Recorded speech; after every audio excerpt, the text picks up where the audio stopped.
Good morning everyone. Last લેક્ચરની અંદર આપણે drug and die chapter complete કરેલું છે. આ લેક્ચરની અંદર આપણે જોવાનું છે સ્ટીરિયો કેમિસ્ટ્રી. તો ચાલુ કરશું.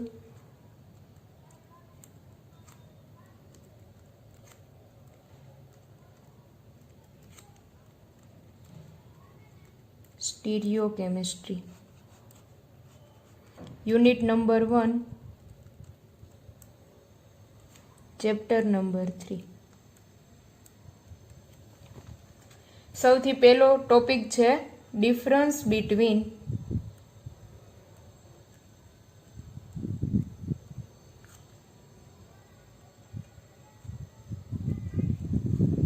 એસિમેટ્રિક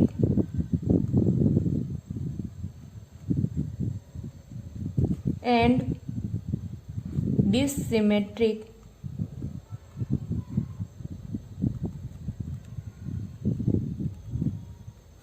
molecule.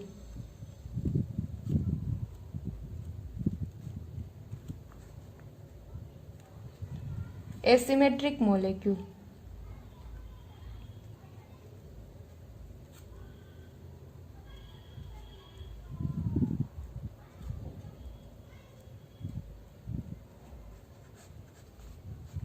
What is asymmetric molecule? It is all the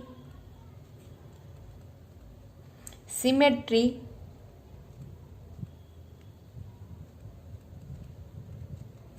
of element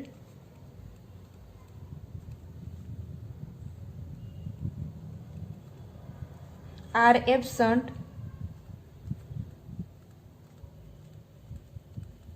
in the molecule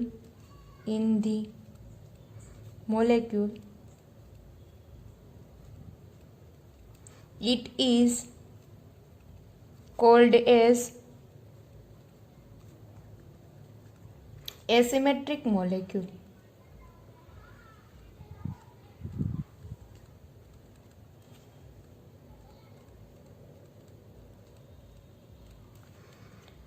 All these symmetry are absent. Symmetry of elements are absent. Total 4 type symmetry હશે. Center of symmetry, plane of symmetry, alternative axis of symmetry and axis of symmetry. બરાબર. All the symmetry are absent. એક પણ પ્રકારની જો symmetry તેમાં જોવા નહીં મળે તો એ કમ્પાઉન્ડને કહેશું આપણે, એ મોલેક્યુલને કહેશું આપણે એસિમેટ્રિક મોલેક્યુલ. ઠીક છે. ફોર એક્ઝામ્પલ જોઈએ.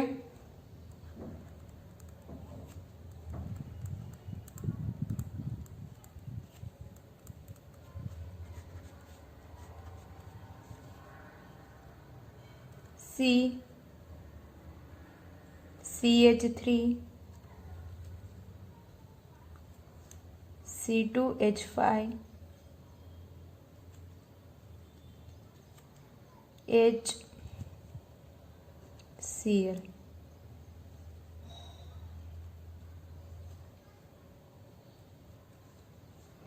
આજે કાર્બન છે, આ કાર્બનની સાથે અટેચ થયેલા ચારે ચાર ફંક્શનલ ગ્રુપ ડિફરન્ટ છે, જુદા જુદા છે.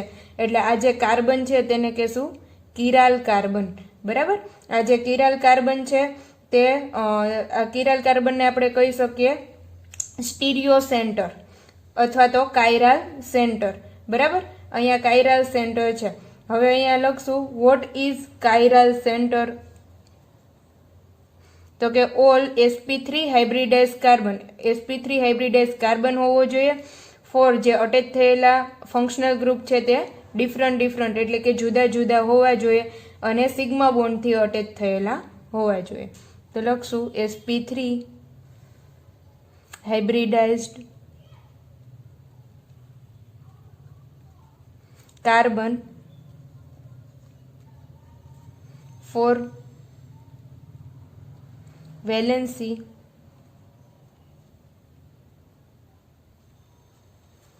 completed with different to the group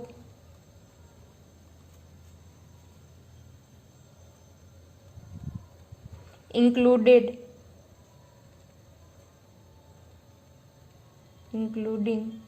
hydrogen atom. Hydrogen સહિતના હાઇડ્રોજન એટમને ઇન્ક્લુડ કરતા ચારેય વેલેન્સી ડિફરન્ટ હોવી જોઈએ, જુદી જુદી હોવી જોઈએ. અથવા તો અધર કહી શકીએ, or sp3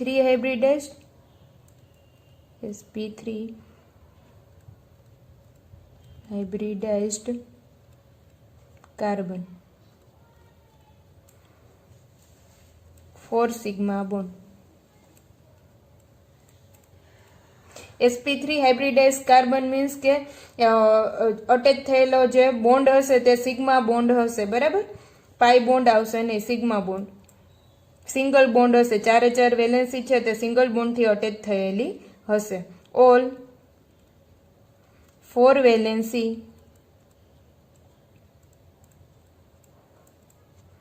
must be satisfied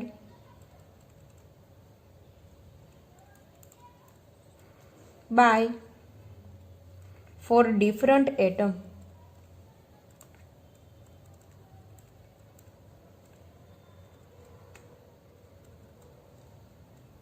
or group of atom.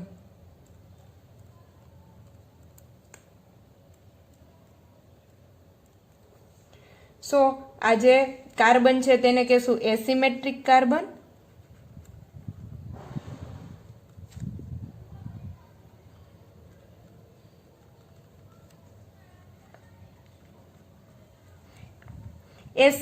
એસિમેટ્રીનો મતલબ થાય એક પણ સિમેટ્રી પ્રેઝન્ટ ન હોય એવો કાર્બન, એટલે કે શું એસિમેટ્રિક કાર્બન. ઓર કહી શકીએ કિરાલ કાર્બન.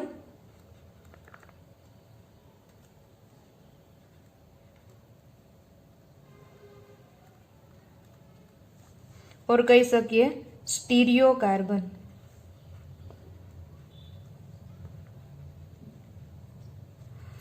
હવે કિરાલ કાર્બન ઓર કિરાલિટી બંને અલગ અલગ વસ્તુ છે, બંને અલગ અલગ છે. કિરાલ કાર્બન હોય એટલે કાયરાલિટી આવે એવું જરૂરી નથી. જ્યારે કાયરાલિટી હશે ત્યારે કાયરાલ કાર્બન એની અંદર હોવો જોઈએ, બરાબર છે. તો આ જે કિરાલ કાર્બન છે તેને કહેશું એસિમેટ્રિક કાર્બન, કાયરાલ કાર્બન ઓર સ્ટીરિયો કાર્બન. હવે અહીંયા આ કાયરાલ કાર્બન અને કાયરાલિટી, કાયરાલ કમ્પાઉન્ડ બંને અલગ અલગ વસ્તુ છે. જો કાયરાલ કાર્બન હશે તો તે કમ્પાઉન્ડ કાયરાલ કમ્પાઉન્ડ હશે તેવું આપણે કહી શકીએ નહીં, કારણ કે એક કાર્બન માટે જે કાયરાલ કાર્બન હશે તે કાયરાલ કમ્પાઉન્ડ બનશે, તેમાં કાયરાલિટી આવશે અને તે ઓપ્ટિકલી એક્ટિવ કમ્પાઉન્ડ થશે. બટ એક કરતાં વધારે કાર્બનના કેસમાં તે લાગુ પડતું નથી. એક કરતાં વધારે કાર્બનમાં જો તે કાયરાલ કાર્બન હશે તો પણ તે કમ્પાઉન્ડની અંદર કાયરાલિટી નહીં હોય અને તે ઓપ્ટિકલી ઇનએક્ટિવ કમ્પાઉન્ડ બનશે. એટલે આપણે એવું કહી શકીએ કે એક કાર્બનના કેસમાં જે કાયરાલ કાર્બન હશે તેમાં તે કમ્પાઉન્ડ કાયરાલ કમ્પાઉન્ડ હશે અને તે ઓપ્ટિકલી એક્ટિવ કમ્પાઉન્ડ હશે.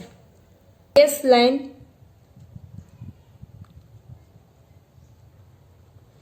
અને આને કહેશું veg line.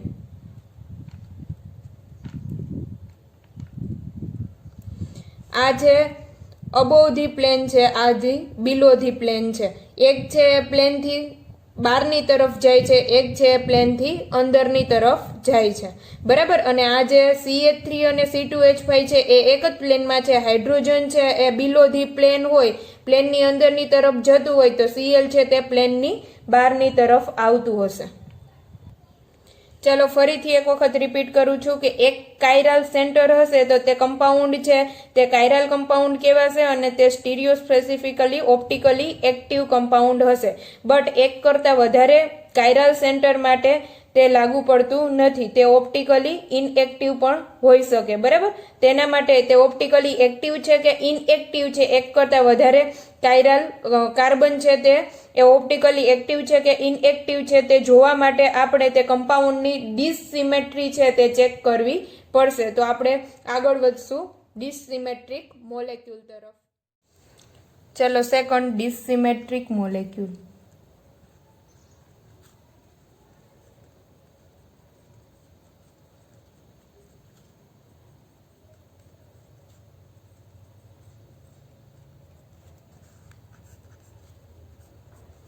What is dissymmetric molecule? It is only two symmetry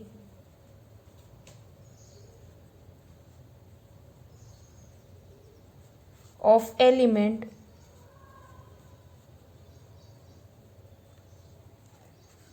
POS, plane of symmetry,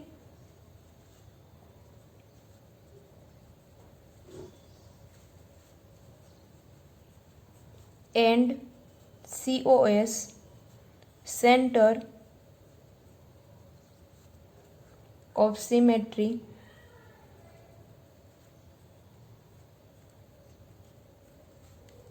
are absent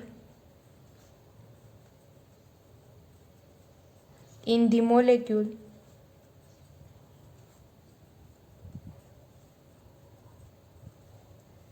it's called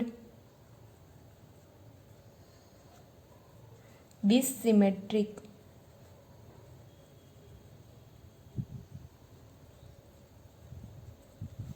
molecule.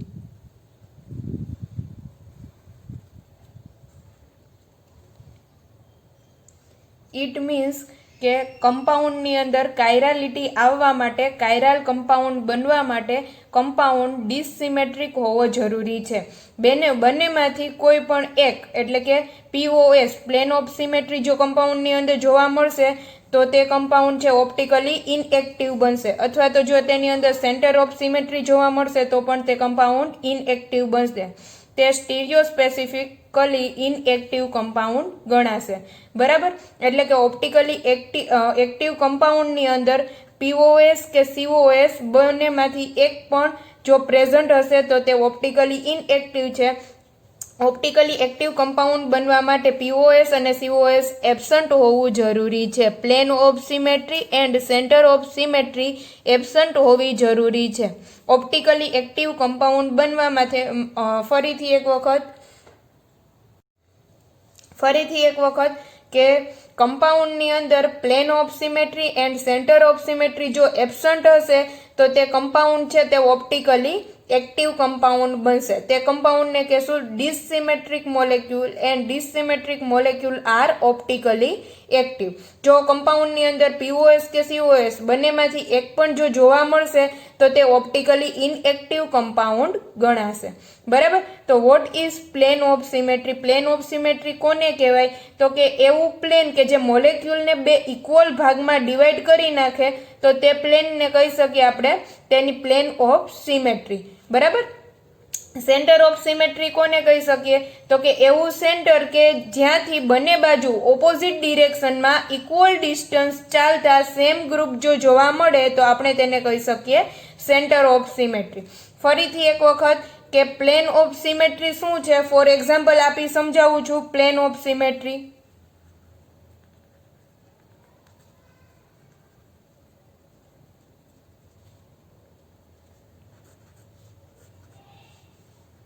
CH4 બંને હાઇડ્રોજન એક પ્લેનમાં છે, એક અબોવ ધી પ્લેન છે, એક બિલો ધી પ્લેન છે. એક પ્લેનથી બહાર નીકળે છે, એક પ્લેનથી અંદર જાય છે. બરાબર, તો આ જે CH4 મોલેક્યુલ છે તેને જો આપણે પ્લેન ઓફ સિમેટ્રી લાગુ પાડીએ, POS તેની અંદર પ્રેઝન્ટ છે, તે આ કાર્બનના બે ઇક્વલ ભાગમાં કટકા પાડશે. બરાબર, અને મિરર ઇમેજની જેમ તે દેખાશે તો આપણે તેને કહી શકશું પ્લેન ઓફ સિમેટ્રી. એવું પ્લેન કે જે પાસ કરતા મોલેક્યુલ છે બે ઇક્વલ ભાગની અંદર ડિવાઈડ થઈ જાય તો આપણે તેને કહી શકીએ પ્લેન ઓફ સિમેટ્રી. બરાબર, હવે જોઈ લઈએ COS સેન્ટર ઓફ સિમેટ્રી શું છે? તો કે સેન્ટર ઓફ સિમેટ્રી એવું સેન્ટર કે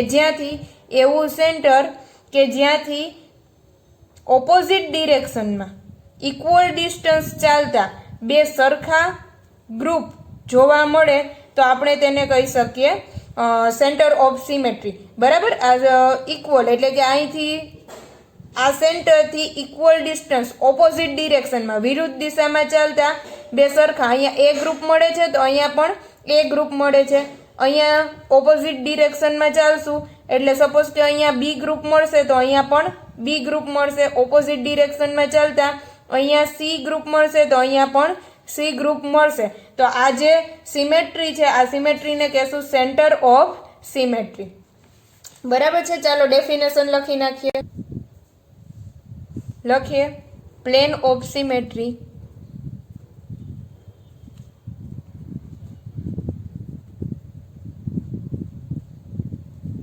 a plane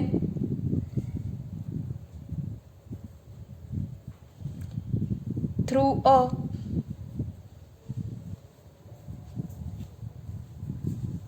crystal that divide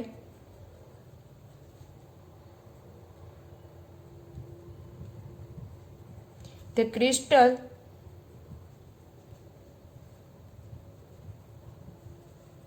into two parts that are mirror image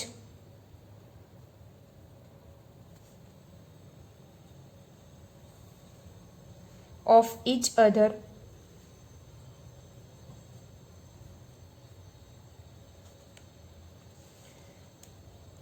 એવું પ્લેન કે જે પાસ કરતા મોલેક્યુલ છે તે બે સરખા ભાગમાં બે ઇક્વલ ભાગમાં જો ડિવાઈડ થઈ જાય તો આપણે તેને કહી શકશું તેની પ્લેન ઓફ સિમેટ્રી. અને આવા મોલેક્યુલની અંદર આવા મોલેક્યુલ છે તે સ્ટીરિયો સ્પેસિફિકલી ઇનએક્ટિવ છે.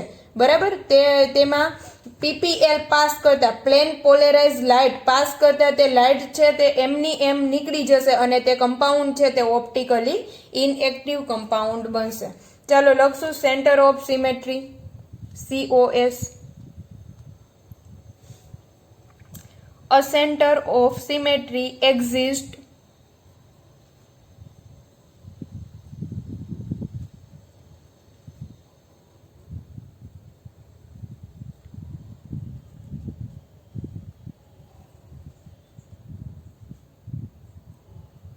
in a crystal of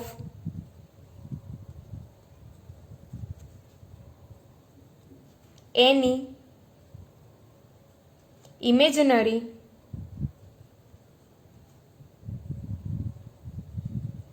line can be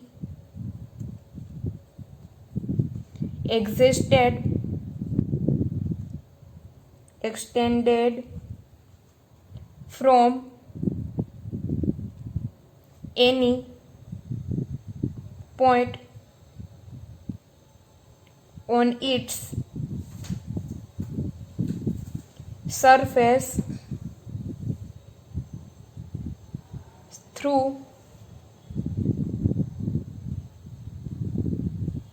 its center and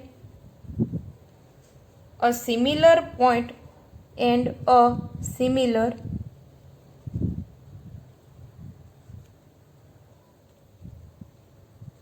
its similar point is present along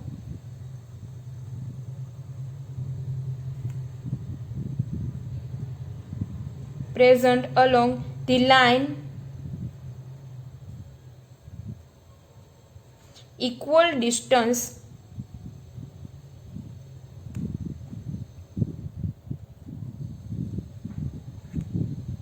from the point or the center.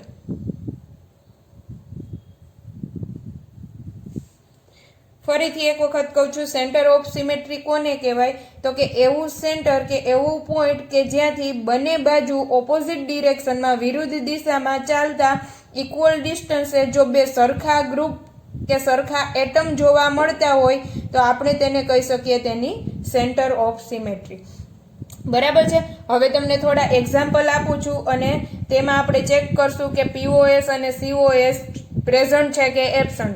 જો પ્રેઝન્ટ જોવા મળશે તો તે કમ્પાઉન્ડ ઓપ્ટિકલી ઇનએક્ટિવ થશે. જો પીઓએસ કે સીઓએસ એબસન્ટ હશે તો તે કમ્પાઉન્ડ ઓપ્ટિકલી એક્ટિવ કમ્પાઉન્ડ થશે. ચાલો ફોર એક્ઝામ્પલ લઈએ સાયક્લોબ્યુટેન.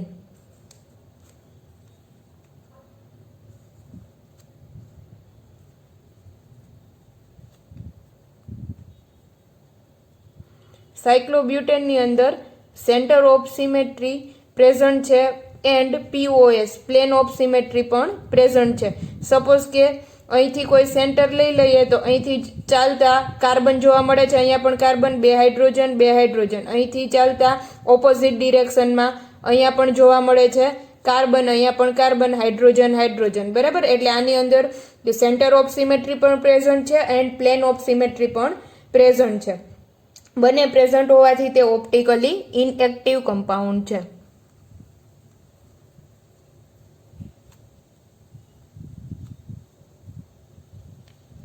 અહીંયા લખી નાખીએ પીઓએસ એન્ડ સીઓએસ બંને પ્રેઝન્ટ છે, બરાબર. ત્યાર પછી આપણે લઈ લઈએ મિથાઇલ સાયક્લોબ્યુટેન.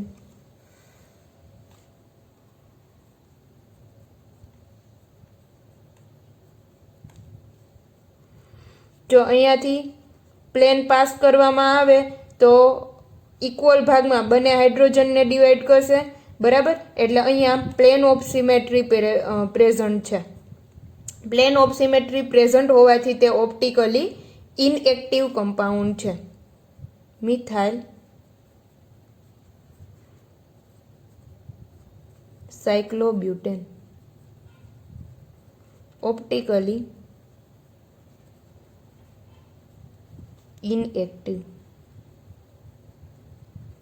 હવે ખાસ એક હજી એક્ઝામ્પલ જોઈ લઈએ સાયક્લોહેક્ઝેન.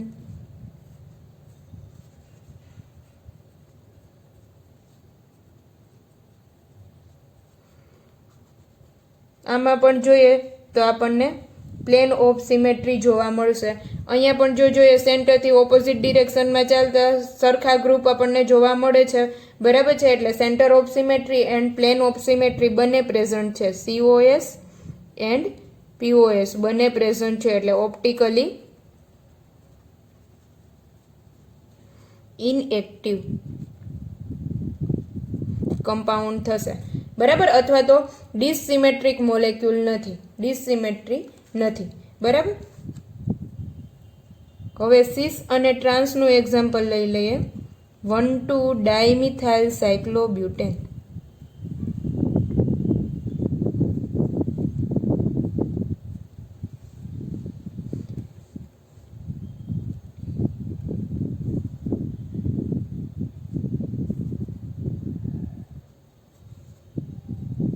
એક છે સિસ છે, એક ટ્રાન્સ છે. સપોઝ કે CH3 સિસ, હાઇડ્રોજન સિસ છે, એક કમ્પાઉન્ડ હશે એ હશે ટ્રાન્સ. CH3 hydrogen. આ જોજો ઝેડ પોઝિશન થશે, બરાબર. આ ઉપરની તરફ જાય છે, આ CH3 નીચેની તરફ આવે છે. તો અહીંયા જો જોઈએ તો સિસ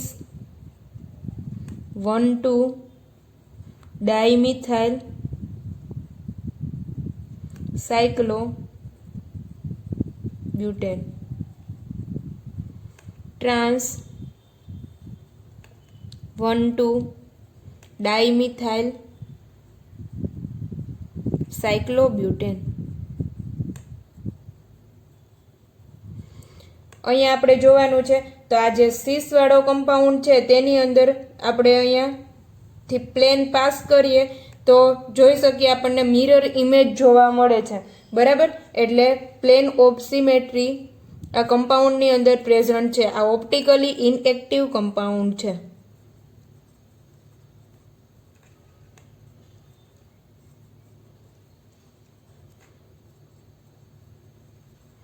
ઓપ્ટિકલી ઇનએક્ટિવ થશે. જ્યારે અહીંયા જો જોઈએ તો અહીંયા પ્લેન પાસ કરતા આ મિરર ઇમેજ જોવા મળતી નથી. આ CH3 છે તે ઉપરની તરફ જાય છે તો આ CH3 છે તે નીચેની તરફ જાય છે, બરાબર. એટલે પ્લેન ઓફ સિમેટ્રી એબ્સન્ટ છે, જ્યારે સેન્ટર ઓફ સિમેટ્રી પણ એબસન્ટ છે. એટલે આ જે કમ્પાઉન્ડ ટ્રાન્સ 1,2 ડાયમિથાઇલ સાયક્લોબ્યુટેન છે તે ઓપ્ટિકલી એક્ટિવ કમ્પાઉન્ડ છે.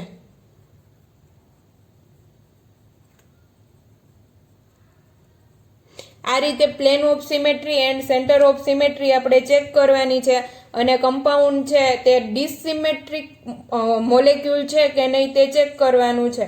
બરાબર. એસિમેટ્રિક મોલેક્યુલ કોને કહેવાય? ફરીથી આજે આપણે કેટલું જોયું તો કે એસિમેટ્રિક એન્ડ ડિસિમેટ્રિક બંનેનો ડિફરન્સ જોવાનો છે.